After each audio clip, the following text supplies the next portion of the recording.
Filmz TV præsenteres i samarbejde med Solid.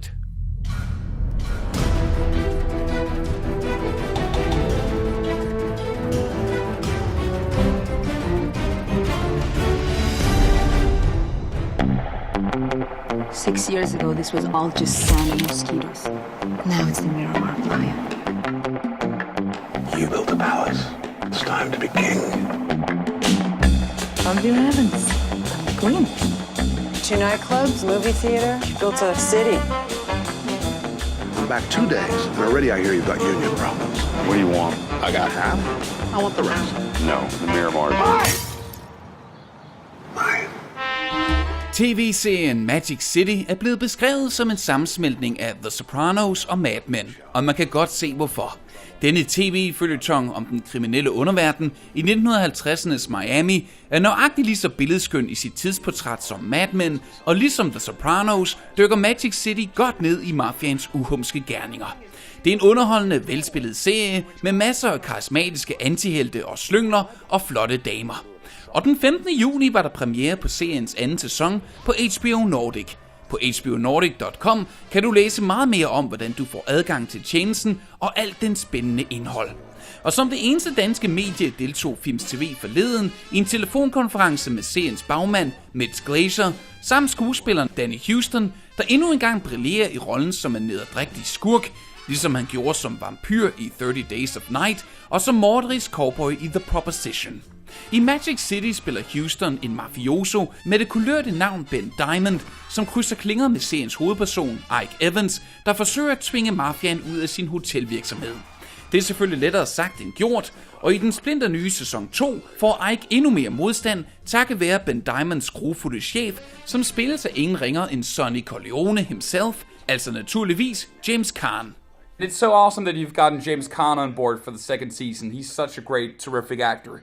But isn't it also just slightly intimidating as a showrunner on a gangster show to hire James Caan because you're immediately inviting comparisons to the mother of all gangster stories, The Godfather?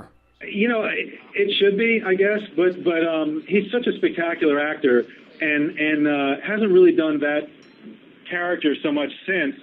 And we're using lenses for our camera from 1974, so I'm all in as far as that goes. I mean, you know, it is the archetype and the template, and one of my favorite movies of all time, obviously. I was literally watching The Godfather 2 on the plane in to New York last night. But when I saw The Godfather 2 in particular, it was the only time I ever saw Miami captured as I knew it. I mean, as I said, I was born and raised there, and it's a very specific look and feel. And, you know, in his genius, Francis Ford Coppola, you know, as Michael Corleone drives up to Hyman Roth's, you know, modest Jewish home in was probably Surfside, Miami Beach, I sold Krispy Kreme donuts at that place. I know exactly where that is. And it stayed with me, you know. So when these stories, my childhood stories are coming together, and it was set in that period, you know, what better touchstone than arguably the greatest movie, you know, made. And I'd actually known James Caan for 5 or 6 years before this. He came to the premiere last season of our first episode because I invited him, and kind of grabbed me in the hallway and said, you know, congratulations, I'd love to be on the show. And he said it with a vice-like grip on my bicep. So, you know, I didn't really have much wiggle room, literally. It was, you know, Jimmy Caan says, I want to be in your show, it's done. The story is opening up in a sense. There are influences from Chicago. Cuba is a big ingredient. And Jimmy Caan plays a character called Cy Berman, who's in a way trying to control Ben Diamond, the butcher, a little bit. But it's kind of a paternal relationship. He cares about me, but they're two men that you wouldn't necessarily trust. And in a sense, he's a sort of Meyer Lansky to my Bugsy Siegel, and trying to calm me down possibly a little and control the situation. Working with Jimmy Caan is a big thrill.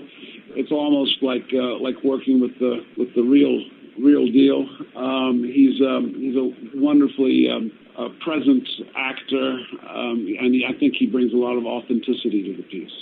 I seem to play a lot of villains. I don't know why exactly, but I seem to do that. And I really like to take, literally get a scalpel out and cut them open and prod them and see where it is that they feel. And I don't think anybody necessarily regards themselves as villainous or evil. But with Ben Diamond, I thought I would just give all that up and just play him for the bad ass that he is. And I think in doing that, somehow there's a certain honesty about him. Everybody else in the show is morally compromised somewhat. Ben Diamond really isn't. There's a sort of honor amongst thieves. Certain things that need to be done. He's a shrewd businessman, and that's his domain. And that's where he will live or die. There's no escaping it for him. So there's I think a certain honesty to him somehow or the other. A lot of these things actually happen. I was born and raised in Miami Beach, and was a kind of a child in that period when the first wave of Cuban immigrants came in. And yes, I'm using all of that. I find that really gives authenticity and specificity, strength to the piece. That it's actually stuff I live. An amazing revelation is to see how similar the times are, 1959 and today, in a lot of different ways. I mean, back then, as you'll see in season 2, the CIA was very involved in monitoring and then actively trying to overthrow a legitimate sitting government, in Cuba.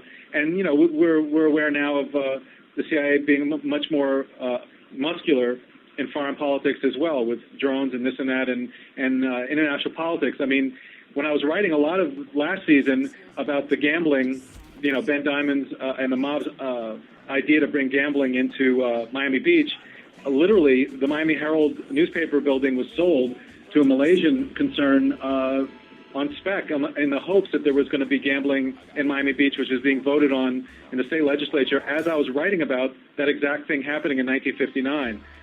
So they're real echoes of the past in today, and there are things that I never realized. I mean, I always assumed that the kind of cocaine cowboy era of Miami was in the 70s, but drugs were being shipped by the mob through Cuba, from the South America through Cuba in the 50s, which we deal with in the show.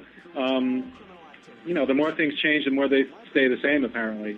The first season was introducing viewers to these 7 or 8 major characters and a time and a place that might have been unfamiliar.